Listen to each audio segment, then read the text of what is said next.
নমস্কার। থামুন। আমি জানি আপনি বসে আছেন, হয়তো চায়ের কাপ হাতে, হয়তো মোবাইল স্ক্রোল করছেন। আর আমি জানি আপনি ভাবছেন, আবার কি বলবে, কিন্তু আজ আমি যা বলতে যাচ্ছি সেটা শুনলে আপনার চায়ের কাপ থমকে যাবে। কারণ আজ আমি কোনো রাশিফল পড়তে বসিনি। আমি বসেছি একটা গণিত করতে। হ্যাঁ, গণিত। তুলা রাশির সবচেয়ে বড় শক্তি আর সবচেয়ে বড় দুর্বলতা হল আপনি সবকিছু ওজন করে দেখেন। সম্পর্ক ওজন করেন, টাকা ওজন করেন, সিদ্ধান্ত ওজন করেন। কিন্তু আজ আমি ওই তুলাদণ্ডের এক পাল্লা রাখব আগামীকালের পঞ্জিকা, আর অন্য পাল্লায় রাখব আপনার জীবন। আর দেখব কোনো পাল্লা ভারী হয়। আগামীকাল শুক্রবার ২৪শে জুলাই ২০২৬, বাংলা ৭ শ্রাবণ ১৪৩৩, শুক্লপক্ষের দশমী তিথি, অনুরাধা নক্ষত্র, শুক্লযোগ, করণগড়। পঞ্জিকার এই ৫টা অঙ্গ, তিথি, বার, নক্ষত্র, যোগ, করণ, আমি যখন এগুলো দেখি তখন আমার চোখের সামনে একটা ছবি ভেসে ওঠে। দশমী মানে জয়, অনুরাধা মানে বন্ধুত্ব, শুক্ল মানে শুভ, আর শুক্রবার মানে শুক্র, যিনি আপনার রাশির অধিপতি। এই ৪টে শব্দ, জয়, বন্ধুত্ব, শুভ, শুক্র, এগুলো একসঙ্গে যখন আসে তখন সেটা কোনো সাধারণ দিন নয়। সেটা হলো সুবর্ণ সুযোগের দিন। কিন্তু সুযোগ মানেই কি শুধু সুখ? না। সুযোগ মানেই দ্বিধা। সুযোগ মানেই সিদ্ধান্ত। সুযোগ মানেই নেব কি নেব না, এই দোলাচল। আর তুলা রাশির আপনি তো দ্বিধার রাজা। আপনি তো সবসময় দুই পক্ষের মধ্যে দোল খান। আর এই দোল খাওয়াটাই আপনার সবচেয়ে বড় সমস্যা। কারণ আগামীকাল যখন সেই সুযোগ আসবে আপনি দ্বিধা করবেন। আর একটু দ্বিধা, একটু দেরি, আর সেই সুযোগ চলে যাবে, হাতছাড়া হয়ে যাবে। আর তখন আপনি কাঁদবেন। কিন্তু তখন আর কিছু করার থাকবে না। মা লক্ষ্মী, এই মুহূর্তে আমি আপনার সাথে এতটা জরুরি কথা বলছি, আর আপনি যদি মা লক্ষ্মীর প্রতি একটু শ্রদ্ধা রাখেন তাহলে এখনই একটা লাইক করুন। এই লাইকটা শুধু বাটন নয়, এটা মা লক্ষ্মীর চরণে আপনার ভক্তির প্রমাণ। যারা লাইক করবেন, মা লক্ষ্মীর আশীর্বাদে আগামীকালের সেই সুযোগটা আপনার হাতছাড়া হবে না। এখন শুনুন। আগামীকাল সূর্য ও বৃহস্পতি দুজনেই কর্কট রাশিতে অবস্থান করবেন। আর এই দুই মহাগ্রহ যখন একসঙ্গে থাকেন তখন সেটা হয় মহাযোগ। বৃহস্পতি আছেন আপনার দশম ভাবে, কর্ম, পেশা, প্রতিপত্তির ভাবে। আর সূর্য আছেন আপনার একাদশ ভাবে, লাভ, আয়, ইচ্ছাপূরণের ভাবে। অর্থাৎ আগামীকাল আপনার কর্মক্ষেত্রে এবং আয়ে দুটো জায়গাতেই বড় কিছু ঘটতে পারে। হতে পারে পদোন্নতি, হতে পারে নতুন চাকরির অফার, হতে পারে বড় কোনো ব্যবসায়িক ডিল, হতে পারে অপ্রত্যাশিত অর্থলাভ। কিন্তু এখানেই সমস্যা। কারণ মঙ্গল আছেন আপনার অষ্টম ভাবে। অষ্টম ভাব মানে আকস্মিকতা, মানে দুর্ঘটনা, মানে অপ্রত্যাশিত খরচ। আর এই মঙ্গল কিন্তু আপনার রাশির ষষ্ঠ ভাব থেকে শত্রুভাব দেখছেন। মানে আগামীকাল যে সুযোগটা আসবে তার সঙ্গে আসবে একটা ফাঁদ। হ্যাঁ, ঠিক শুনেছেন, ফাঁদ। কারণ কেতু আছেন আপনার লাভের ভাবে। আর কেতু যখন লাভের ভাবে বসে তখন তিনি আত্মসংশয় সৃষ্টি করেন। আপনি ভাববেন, এই সুযোগটা কি আসল, নাকি কিছু গোলমাল আছে, আর এই ভাবনা থেকেই আপনার দ্বিধা তৈরি হবে। আর সেই দ্বিধাই হবে আপনার ফাঁদ। কারণ শনি আছেন আপনার ষষ্ঠ ভাবে, শত্রু, লীন, বিবাদের ভাবে। আর শনি যখন ষষ্ঠ ভাবে বসে তখন তিনি ধীরে ধীরে কিন্তু নিশ্চিতভাবে শত্রুকে জয় করতে সাহায্য করেন। কিন্তু তার আগে তিনি পরীক্ষা নেন। আর সেই পরীক্ষাই হবে আগামীকাল। এখানে একটু থামুন। পরশুদিনও আপনার রাশিতে আরেকটা বড় পরিবর্তন আসছে, যা আজকের চেয়েও বেশি জরুরি। সেই সতর্কতা যদি সময়মতো না পান তাহলে আপনার ক্ষতি আরও বাড়বে। এখনই চ্যানেলটি সাবস্ক্রাইব করুন। মা দুর্গার কৃপায় আগামীকালের সেই ফাঁদ চিনতে পারবেন এবং সুযোগটাকে সঠিকভাবে কাজে লাগাতে পারবেন। আমি জানি আপনি এখন ভাবছেন, এই সব তো বললেন, কিন্তু কি করা উচিত? কি করলে ফাঁদ চিনতে পারবেন? কি করলে সুযোগ হাতছাড়া হবে না? আমি বলছি। আগামীকাল সকালে ঘুম থেকে উঠে প্রথমেই পূর্ব দিকে মুখ করে দাঁড়ান। কারণ সূর্য পূর্ব দিকে উদয় হন। আর সূর্যকে প্রণাম করলেই তার কৃপা হয়। তারপর ৩ বার ওম নমঃ শিবায় মন্ত্রটি জপ করুন। কারণ শুক্রবার মহাদেবেরও দিন। আর মহাদেবের কৃপা ছাড়া এই শুক্রবারের কোনো কিছুই সম্ভব নয়। তারপর দ্বিতীয় কাজটি হচ্ছে, আগামীকাল সকাল 10টা থেকে দুপুর 12টার মধ্যে কোনো গুরুত্বপূর্ণ ফোন কল বা মেসেজ এলে সেটার উত্তরে তাৎক্ষণিক হ্যাঁ বা না বলবেন না। কারণ এই সময়টায় চন্দ্র বৃশ্চিক রাশিতে থাকবেন। আর বৃশ্চিক রাশি হল গোপনীয়তার রাশি। এই সময়ে যা বলা হয় তার আড়ালে আরও কিছু থাকে। তাই প্রথমে শুনুন, তারপর ভাবুন, তারপর সিদ্ধান্ত নিন। কিন্তু সিদ্ধান্ত নিতে দেরি করবেন না, কারণ সুযোগ কারো জন্য অপেক্ষা করে না। তৃতীয় এবং সবচেয়ে গুরুত্বপূর্ণ কাজটি হচ্ছে আগামীকাল গোলাপি বা নীল রঙের কিছু পরুন।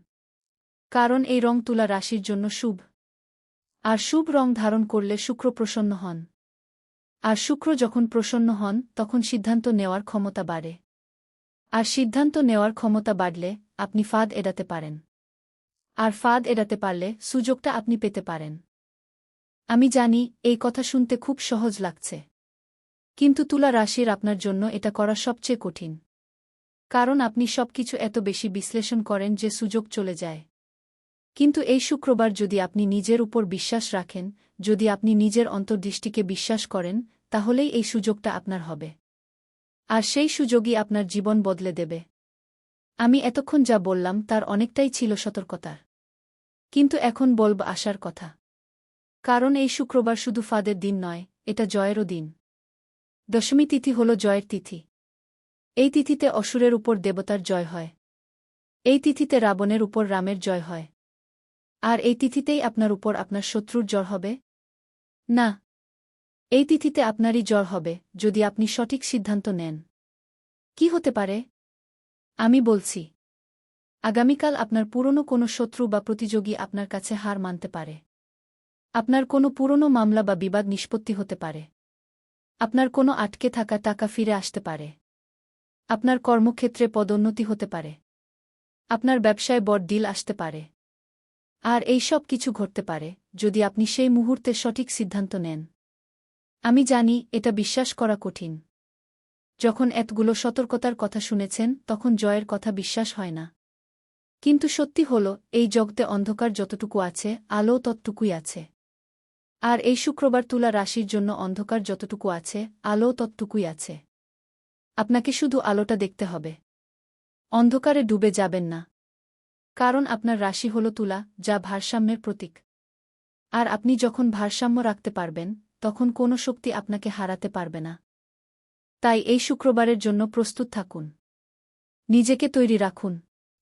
মনকে শক্ত রাখুন। আর সবচেয়ে গুরুত্বপূর্ণ, ভয় পাবেন না। কারণ ভয় হল সবচেয়ে বড় শত্রু। ভয়কে জয় করতে পারলেই আপনি সব কিছু জয় করতে পারবেন। আর সেই ভয়কে জয় করার মন্ত্র আমি দেব এই ভিডিওর শেষে। যে মন্ত্র জপ করলে আগামীকালের সব সংশয় দূর হবে। যে মন্ত্র জপ করলে সিদ্ধান্ত নেওয়ার ক্ষমতা বাড়বে। যে মন্ত্র জপ করলে সুযোগ হাতছাড়া হবে না। কিন্তু তার আগে আমি জানতে চাই, আপনি কতটা প্রস্তুত? আপনি কি আগামীকালের জন্য তৈরি?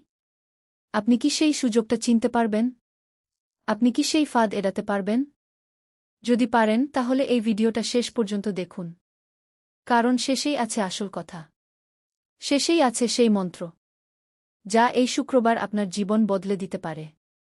শেষেই আছে সেই মন্ত্র, যা এই শুক্রবার আপনার জীবন বদলে দিতে পারে। আমি জানি আপনি এখন ভাবছেন সেই মন্ত্রটা কি? সেই মন্ত্র যা শুনলে আপনি ফাঁদ চিনতে পারবেন। সেই মন্ত্র যা শুনলে আপনার দ্বিধা দূর হবে। সেই মন্ত্র যা শুনলে সুযোগ হাতছাড়া হবে না। কিন্তু মন্ত্র দেওয়ার আগে আমি আরও 4টে গণিতের সূত্র বলব। হ্যাঁ, গণিতের সূত্র। কারণ তুলা রাশির আপনি গণিত বোঝেন। আপনি হিসেব বুঝেন। আর এই 4টে সূত্র যদি আপনি হিসেব করে বসেন, তাহলে আগামীকালের ফাঁদ এড়ানো আপনার জন্য সহজ হবে। প্রথম সূত্র, আগামীকাল সকাল 9:15 থেকে 11:45 মধ্যে কোনো লেনদেন করবেন না। না, আপনি টাকা দেবেন না। না, আপনি টাকা নেবেন না। না, আপনি কোনো চেক সাইন করবেন না। কারণ এই সময়টায় চন্দ্র রাহুর সঙ্গে যুক্ত থাকবেন। আর রাহু যখন চন্দ্রের সঙ্গে থাকে তখন সেটা মায়ের যোগ তৈরি করে।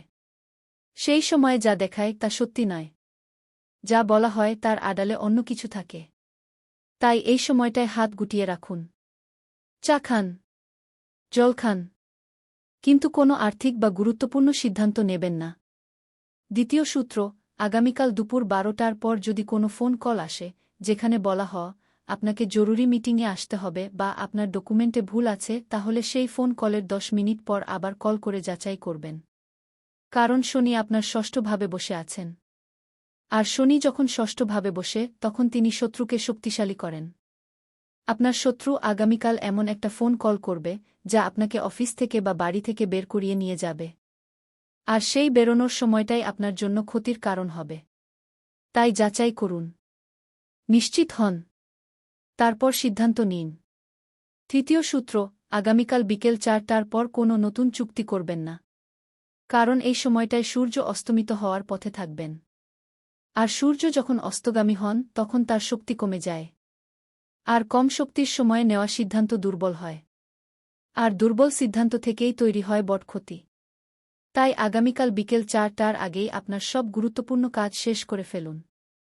যা করার সকালে করুন, দুপুরে করুন, কিন্তু বিকেলে নয়।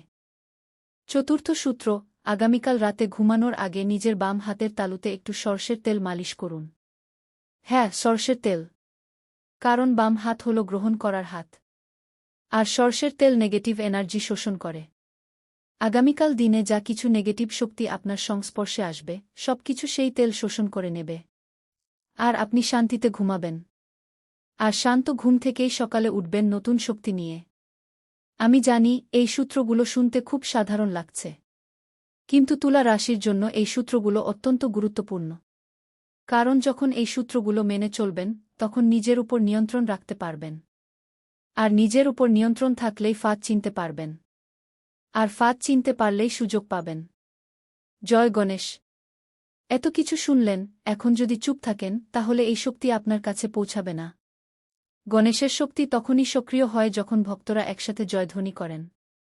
এখনই কমেন্টে লিখুন জয় গণেশ। যত বেশি মানুষ লিখবে, তত বেশি শক্তি জাগ্রত হবে এবং গণেশের কৃপায় আগামীকালের সব বাধা দূর হবে এবং আপনার পথ পরিষ্কার হবে।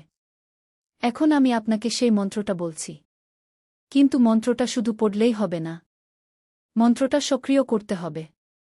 আর সেটা সক্রিয় হয় যখন আপনি বিশ্বাস করেন, যখন আপনি মনে প্রাণে ওটা গ্রহণ করেন। এই মন্ত্রটি হল ওম গং গণপতয়ে নম গু। হ্যাঁ, এটা গণেশ মন্ত্র, যিনি বিঘ্ননাশক, যিনি সকল বাধা দূর করেন, যিনি ফাঁদ থেকে রক্ষা করেন। কিন্তু এই মন্ত্রের বিশেষত্ব হল, এটা শুধু বাধা দূর করে না, এটা সঠিক সিদ্ধান্ত নেওয়ার শক্তি দেয়া। এটা দ্বিধা দূর করে। এটা সুযোগ চিনতে সাহায্য করে। কারণ গণেশ হলেন বুদ্ধির দেবতা। আর বুদ্ধি থাকলে কোনো ফাঁদ কেটে পারে না। এই মন্ত্র আপনাকে আজ রাতে 21 বার জপ করতে হবে। হ্যাঁ, 21 বার। তার আগে নিজের ডান হাতের তালুতে একটু সিঁদুর নিয়ে নেবেন।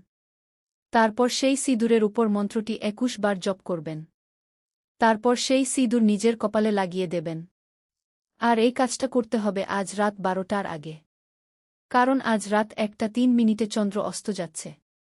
আর চন্দ্র অস্ত যাওয়ার আগে যদি এই কাজটা করেন, তাহলে আগামীকালের সব ফাঁদ আপনার থেকে দূরে থাকবে। কিন্তু যদি না করেন, তাহলে সেই ফাঁদ আপনার জীবনকে ছুঁয়ে যাবে। কিন্তু আমি শুধু মন্ত্র দিয়ে থামছি না। আমি আপনাকে আরও কিছু প্রতিকার দিচ্ছি। কারণ শুধু মন্ত্র জপ করলেই হয় না, কর্ম করতে হয়। আগামীকাল সকালে ঘুম থেকে উঠে পূর্ব দিকে মুখ করে 1 গ্লাস জলে একটু হলুদ মিশিয়ে সেই জল ফেলে দেবেন রাস্তায়। আর মনে মনে বলবেন, সব ফাঁদ দূর হোক। এটা খুবই পুরনো একটি টোটকা, যা আমাদের ঠাকুরমারা করতেন। আর সেই টোটকার মাধ্যমে আপনি আগামীকালের সব নেগেটিভ এনার্জি দূর করতে পারবেন। দ্বিতীয় প্রতিকার, আগামীকাল যেন আপনার বাড়ির উত্তর-পূর্ব কোণটা পরিষ্কার থাকে। সেখানে যেন কোনো আবর্জনা না থাকে। কারণ উত্তর-পূর্ব কোণটা হল ঈশান কোণ, যেখানে দেবতারা বাস করেন। আর সেই কোণ যদি অপরিষ্কার থাকে, তাহলে দেবতারা রাগ করেন। আর দেবতার রাগ আপনার সিদ্ধান্ত নেওয়ার ক্ষমতা নষ্ট করে দেয়। তাই আজ রাতেই বাড়ির উত্তর-পূর্ব কোণটা পরিষ্কার করুন। সেই কোণে একটি ঘিয়ের প্রদীপ জ্বালান। আর সেই প্রদীপের আলো আগামীকালের সব অন্ধকার দূর হবে। তৃতীয় প্রতিকার, আগামীকাল গোলাপি বা হালকা নীল রঙের কোনো জিনিস পরবেন। গোলাপি শার্ট, গোলাপি শাড়ি, হালকা নীল পাঞ্জাবি। কারণ শুক্রবার শুক্রের দিন। আর শুক্রের রং সাদা ও গোলাপি। আর যখন আপনি শুক্রের রং ধারণ করেন, তখন শুক্র আপনার প্রতি প্রসন্ন হন। আর শুক্র যখন প্রসন্ন হন তখন সিদ্ধান্ত নেওয়ার ক্ষমতা বাড়ে। আর সিদ্ধান্ত নেওয়ার ক্ষমতা বাড়লে আপনি ফাঁদ এড়াতে পারেন। তাই আগামীকাল গোলাপি বা হালকা নীল পোশাক পরুন। আর যদি সম্ভব হয় সাদা ফুল দিয়ে মা লক্ষ্মীর পূজা করুন। চতুর্থ প্রতিকার, আগামীকাল দুপুর 12টা থেকে 1টার মধ্যে কিছু মিষ্টি খাবেন। না, বেশি নয়। একটু পায়েস, একটু মিষ্টি, এক টুকরো গুড়। কারণ এই সময়টায় বৃহস্পতি শক্তিশালী থাকেন। আর বৃহস্পতিকে মিষ্টি খাওয়ালে তিনি প্রসন্ন হন। আর বৃহস্পতি যখন প্রসন্ন হন তখন ভাগ্য খোলে। আর ভাগ্য খুললে সুযোগ আপনার দিকেই আসে। এই 4টি প্রতিকার যদি আপনি আজ রাতেই করে ফেলেন তাহলে আগামীকাল আপনার জন্য খুব কঠিন হবে না। হ্যাঁ, কিছু ফাঁদ থাকবে, কিছু চ্যালেঞ্জ থাকবে, কিছু দ্বিধা থাকবে। কিন্তু সেই দ্বিধা আপনার জীবনকে ডুবিয়ে দিতে পারবে না। কারণ আপনি আগে থেকেই প্রস্তুত। আপনি আগে থেকেই সাবধান। আর সাবধান মানুষকে কোনো ফাঁদ গ্রাস করতে পারে না। বিশেষ করে তুলা রাশির মানুষকে তো একেবারেই না। কারণ তুলা যেমন ওজন করে দেখে তেমনি আপনি প্রতিটি পদক্ষেপ ওজন করে নেবেন। আর ওজন করে নেওয়া সিদ্ধান্ত কখনো ভুল হয় না। এবার সবশেষে আমি আপনাকে একটি বিশেষ রক্ষামন্ত্র দিচ্ছি। এই মন্ত্র আগামীকালের জন্য তুলা রাশির সুরক্ষা কবচ। শুধু মন্ত্র পড়লেই হবে না, এটি সক্রিয় করতে হবে। মন্ত্রটি হল ওম গং গণপতয়ে নম গু। এই মন্ত্র আজ রাতে 108 বার জপ করুন। কিন্তু এই মন্ত্রের শক্তি তখনই পূর্ণ হবে যখন কমেন্টে লিখবেন। জপ না করলে, কমেন্টে না লিখলে আগামীকালের ফাঁদ থেকে রক্ষা কঠিন। কিন্তু পূর্ণ বিশ্বাসে জপ করলে স্বয়ং গণেশ, যিনি বিঘ্ননাশক, আপনার রক্ষাকর্তা হবেন। গণেশের কৃপায় সব বাধা দূর হবে এবং সুযোগ হাতে থাকবে। এখনই কমেন্টে লিখুন জয় গণেশ ওম গং গণপতয়ে নম গু। এই ভিডিও আপনার প্রিয়জনদের সাথে শেয়ার করুন। তাদেরও এই সতর্কতা দরকার।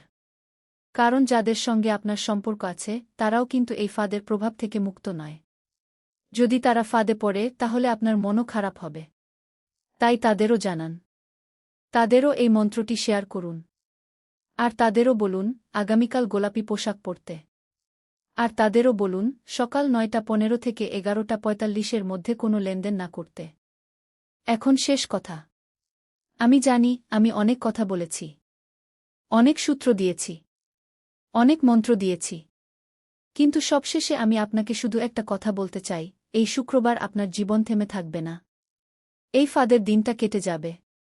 আর যখন কেটে যাবে তখন আপনি দেখবেন আপনি আগের চেয়ে অনেক বেশি চোকস।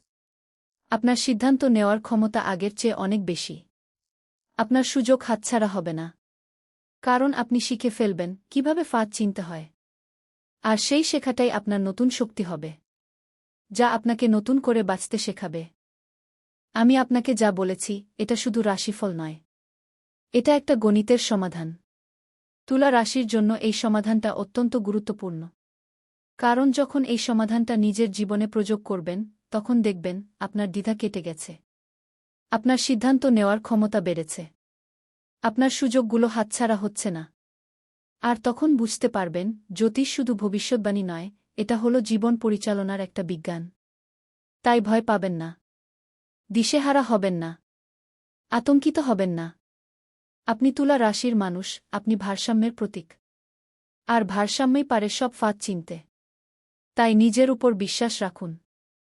আর সেই বিশ্বাস রাখুন আগামীকালে সূর্য উঠবে আর সঙ্গে নিয়ে আসবে নতুন সুযোগ। সেই সুযোগে জীবন আবারও ফিরে পাবে তার হারানো গতি। আর সেই গতির মধ্যেই লুকিয়ে আছে আপনার সাফল্য, আপনার সমৃদ্ধি, আপনার জয়। আমি জানি আপনি হয়তো এখনও দ্বিধান্বিত। হয়তো এখনও ভাবছেন সত্যিই কি ফাঁদ থাকবে? সত্যিই কি সুযোগ আসবে? সত্যিই কি সব ঠিক হয়ে যাবে? আমি বলছি হ্যাঁ। যদি আপনি বিশ্বাস করেন, যদি আপনি মন্ত্র জপ করেন, যদি আপনি প্রতিকার করেন, যদি আপনি কমেন্টে লেখেন, তাহলে সব ঠিক হয়ে যাবে। কারণ এই জগতে বিশ্বাসের শক্তি সবচেয়ে বড়। আর সেই বিশ্বাসই পারে ফাঁদ চিনতে। সেই বিশ্বাসই পারে সুযোগ পেতে। সেই বিশ্বাসই পারে জীবন বদলাতে। তাই বিশ্বাস রাখুন নিজের উপর, গণেশের উপর, মা লক্ষ্মীর উপর, মহাদেবের উপর। আর সেই বিশ্বাস নিয়ে আগামীকালের মুখোমুখি হন। কারণ আগামীকাল আপনার দিন, আপনার জয়ের দিন। আপনার সিদ্ধান্তের দিন। আর সেই সিদ্ধান্ত লিখবেন আপনি। আপনার হাতে, আপনার বিশ্বাসে, আপনার বুদ্ধিতে। জয় গণেশ, জয় মা লক্ষ্মী, জয় মা দুর্গা। ওম নম শিবায়, ওম গং গণপতয়ে নম। আমার কথা শেষ। আপনার পালা। এখন আপনার সিদ্ধান্ত, আপনার কর্ম, আপনার ভাগ্য। আমি শুধু পথ দেখিয়েছি। এখন পথে হাঁটতে হবে আপনাকে। আর হাঁটতে হবে আগামীকাল সকাল থেকেই। প্রস্তুত থাকুন। ফাঁদ চিনতে প্রস্তুত থাকুন। সুযোগ নিতে প্রস্তুত থাকুন। জীবনের নতুন গতি পেতে প্রস্তুত থাকুন।